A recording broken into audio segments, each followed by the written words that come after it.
गणरायाला निरोप देण्यासाठी क्रांती युवक मंडळाने या ठिकाणी जो कार्यक्रम आयोजित केलेला आहे, या कार्यक्रमास उपस्थित व्यासपीठावरील सर्व मान्यवर, क्रांती युवक मंडळाचे संस्थापक श्रीयुत महालेजी, त्यांचे सर्व पदाधिकारी आणि समोर क्रांती युवक मंडळाचे सर्व ढोल पथकातील सर्व युवक, परिसरातील सर्व साईभक्त.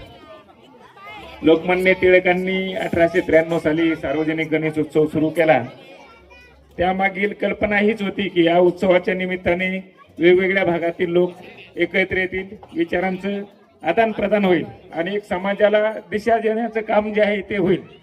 यासाठी लोकमान्य टिळकांनी हा सार्वजनिक गणेश उत्सव सुरू केला.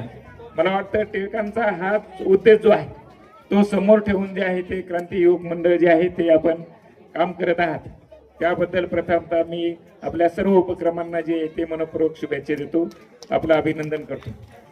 मागच्या 1-1.5 वर्षापासून जे आपलं काम मी या ठिकाणी पाहत आहे, गुरुवारची बाबांची पालखी असेल, उत्सवामध्ये रथाची मिरवणूक असेल, दीपोत्सव असेल, असे वेगवेगळ्या कार्यक्रमामध्ये आपले सर्व पदाधिकारी जे आहेत ते ढोल ताशा आणि इतर कार्यक्रमाच्या निमित्ताने जे आवर्जून उपस्थित असतात.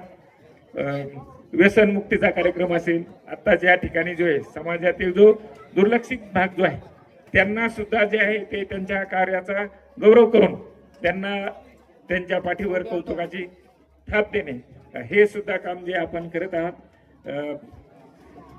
पर्वताचं जे आहे म्हणजे शिखरोहण जे आहे, पर्वतावर गिर्यारोहण जे आहे हे सुद्धा जे आहे गड किल्ल्यांचं संवर्धन